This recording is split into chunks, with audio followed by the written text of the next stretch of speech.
Mackenzie Johnston with Cattle News Central, bringing you your April 13th cattle industry headlines. Brought to you by AgRisk Advisors. They provide risk management programs to livestock producers all across the West. Whether you are concerned about price or weather risk, AgRisk Advisors, they are here to help. With current day market fluctuations, you and I both know there is nothing more important than locking in a price floor on your cattle. So if you would like to learn more about an LRP, go ahead and reach out to an advisor today. Also sponsored by American Beef Producer Magazine. They offer in-depth articles on a wide variety of topics within the industry. They feature award-winning photography and so much more within their publication. If you haven't already done so, you need to check out their April issue. And to do that, all you got to do is click on the American Beef Producer link above in the caption. That's going to take you over to their Facebook page where you can do just that. American Beef Producer Magazine, guiding beef producers for over 25 years. And finally, Circle 5 Cow School. If you're wanting to learn how to preg check your own cows or start AIing, Circle 5 Cow School is the way to go. Almost every week, they are hosting classes somewhere between Texas and Tennessee. If you'd like to check out their schedule, head on over to circle5cowschool.com. That is the number 5 in there, or you can go ahead and just give them a follow on Facebook. So on Monday, RCALF made another desperate plea and issued a press release asking Congress to reject the Cattle Price Discovery and Transparency Act of 2022. This is RCALF's second time issuing a press release in hopes of getting this bill stopped. Of course, the first press release came out when the bill first came on the scene back in November of last year. The cattle organization believes the bill is a weak, minimalist approach to a severe crisis in the cattle market. As RCALF has stated before, they don't agree with the bill taking up 2 years to be fully implemented. But you have to keep in mind, nothing's going to happen overnight. Nothing will happen overnight, no matter what. I don't care what piece of legislation you get in Congress, if it gets passed, nothing's going to happen overnight. And you have to remember, we've been talking about trying to get legislation passed for the past almost exactly 2 years, ever since COVID hit. We've been talking about it, and you can only talk about it for so long with nothing at the end. The years are just going to go by. But of course, if there is something at the end of 2 years, we know things would change in 2 years. So really, if we get legislation passed and in 2 years we know it will be implemented, we are going towards something. We are not just spinning our wheels, beating our head against the wall. Just something to consider. RCALF also claims this bill will lock in the same market conditions that are now under investigation by the U.S. Department of Justice. Since this modified compromise bill has been introduced, 2 new economic studies have been released, and RCALF believes they hold enough merit to change the tide when it comes to what Congress needs to do to help our cattle industry. But something that needs to be noted with these 2 studies, and it has not really been mentioned, is that economists have yet to endorse or scrutinize these studies. And maybe you guys have noticed that there really hasn't been any articles about these studies. No one is talking about these studies. And that is because they have not yet been peer reviewed. And if they will be peer reviewed soon, or if they ever will be, I am unsure on that. But as of today, as it stands today, they have not been peer reviewed. This does not necessarily make these studies invalid, but economists, they are not willing to comment on the research because it has not earned the stamp of peer review approval from experts in the field. In the academic world, a study essentially needs to be peer reviewed to ensure academic scientific quality and to basically be taken seriously.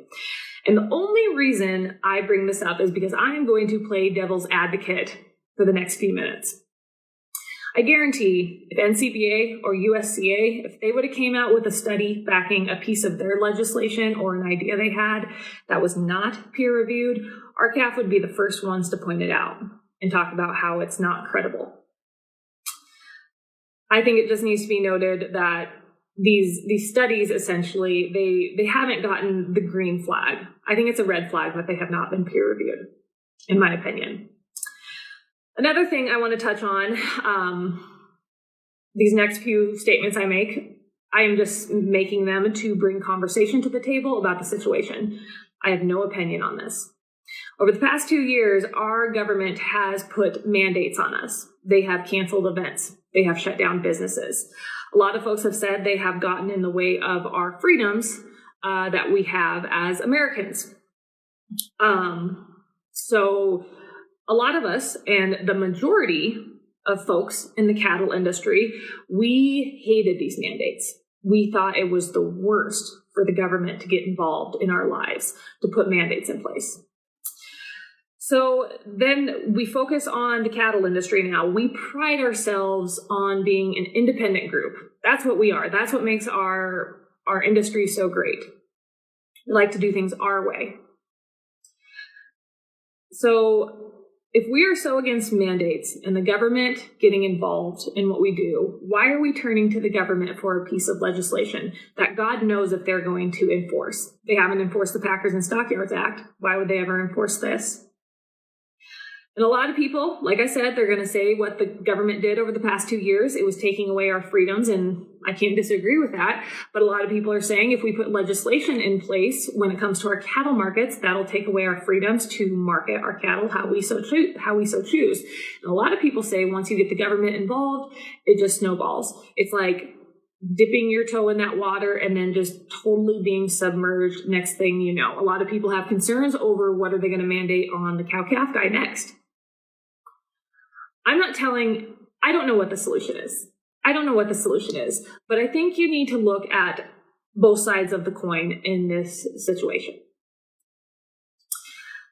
The USDA has reported that slaughter levels last week were estimated at 676,000 head, 37,000 head higher than the previous week, and 34,000 head or 5.3% more than a year ago. In the last 4 weeks, cattle slaughter has totaled 2.618 million head, 95,000 head, or 3.8% higher than last year during those same 4 weeks. Some are saying that these exceptional slaughter levels mean that feedlots are becoming more current, but that is not the case. These increased levels are due to more cows being culled. During the last 4 weeks, cow and bull slaughter totaled 611,000 head, 75,510 head, or 14% higher than a year ago. Drought and sky-high feed prices have caused cow-calf producers to cull their herds much faster than originally expected. We knew there would be some definite culling, but it is happening rapidly. The high supply of lean beef here in the United States, domestic and imported, is helping to keep beef prices in check. But going forward, there is a lot of uncertainty about the supply outlook for May and June. This update is also sponsored by 4T Ag Insurance, your go-to contractor for ag insurance. The folks at 4T Ag are dedicated to providing you with insight, information, and alternative risk solutions that are custom fitted to your business and personal needs.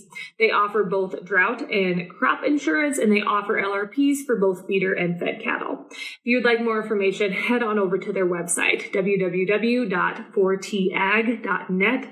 That is the number 4, TAG.net.